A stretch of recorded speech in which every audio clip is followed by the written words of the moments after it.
بسم اللہ الرحمن الرحیم۔ چند سال قبل ایک جماعت مانسیرا سے آگے ایک چھوٹے سے قصبے میں گئی۔ اس جماعت میں ایک شخص ڈاکٹر نور محمد تھا۔ ان کا بیان ہے کہ مسجد سے باہر ادھر ادھر کافی لوگ فارغ بیٹھے تھے۔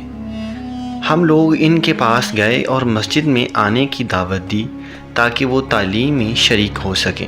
کچھ لوگ ہمارے ساتھ مسجد میں آنے پر تیار ہو گئے۔ ایک صاحب نے کہا کہ میں نماز کے وقت آؤں گا اور نماز کے بعد عذاب قبر کا ایک واقعہ آپ کو سناؤں گا۔ چنانچہ ظہر کی نماز کے بعد یہ شخص ہمارے پاس بیٹھ گیا، اپنا تعارف کروایا کہ وہ ریٹائرڈ فوجی نوجوان تھا۔ اس فوجی کا بیان ہے کہ 1965 کی پاک و ہند جنگ میں ایک قبرستان میں اسلحے کا ایک عارضی ذخیرہ کیمپ بنایا گیا اور کچھ نوجوانوں کے ساتھ اس فوجی کی ڈیوٹی تھی۔ دن کا وقت تھا اور کوئی خاص کام نہیں تھا، چنانچہ اس نے قبرستان میں گھومنا شروع کر دیا۔ اس کا گزر ایک پرانی قبر کے پاس سے ہوا تو یوں محسوس ہوا جیسے قبر کے اندر سے ہڈیاں ٹوٹنے کی آواز آ رہی ہے۔ اس فوجی جوان نے بتایا کہ میں نے بندوق کے بٹ کے ساتھ قبر کی اینٹیں ہٹائیں تاکہ دیکھوں کہ یہ آواز کیسی ہے۔ جیسے جیسے میں مٹی ہٹاتا گیا آواز اور تیز ہوتی گئی اور میری دلچسپی اور خوف بھی بڑھتا گیا۔ دن کا وقت تھا، روشنی خوب پھیلی ہوئی تھی۔ کیا دیکھتا ہوں کہ قبر کے اندر انسانی ہڈیوں کا ڈھانچہ پڑا ہوا ہے اور اس پر چوہے کی شکل کا ایک جانور بیٹھا ہوا ہے، اور جب وہ منہ اس ڈھانچے پر مارتا ہے تو سارا ڈھانچہ اکڑ جاتا ہے اور ہڈیوں کے ٹوٹنے اور چٹکنے کی آواز آتی ہے۔ میرے سامنے اس جانور نے 3 مرتبہ اپنا منہ ہڈی پر مارا۔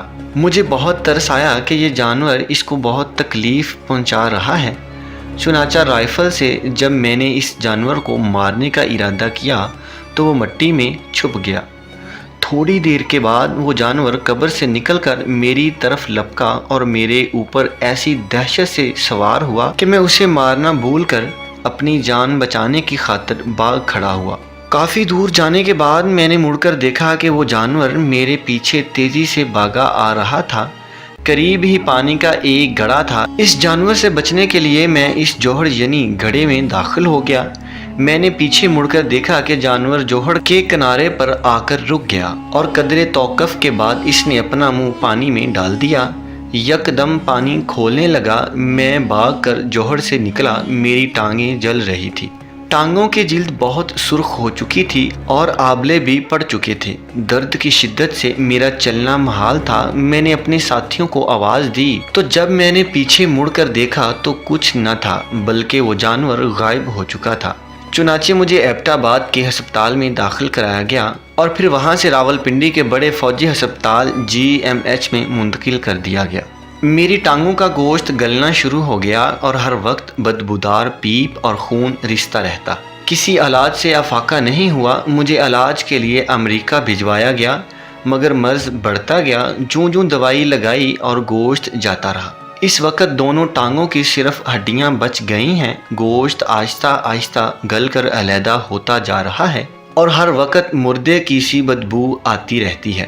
پھر اس شخص نے ہمیں اپنی دونوں ٹانگیں دکھائیں جن پر پٹیاں بندھی ہوئی تھیں۔ اللہ معاف فرمائے، اللہ تعالی ہمیں قبر اور جہنم کے عذاب سے محفوظ رکھے۔ بے شک بعض دفعہ اللہ تعالیٰ لوگوں کی عبرت کے لیے دنیا میں ہی اپنے عذاب کا مشاہدہ کروا دیتے ہیں، جیسے کہ اس واقعے میں آپ نے سنا ہے۔ اللہ تعالیٰ ہمیں نیک اعمال کرنے کی توفیق عطا فرمائے۔ آمین ثم آمین۔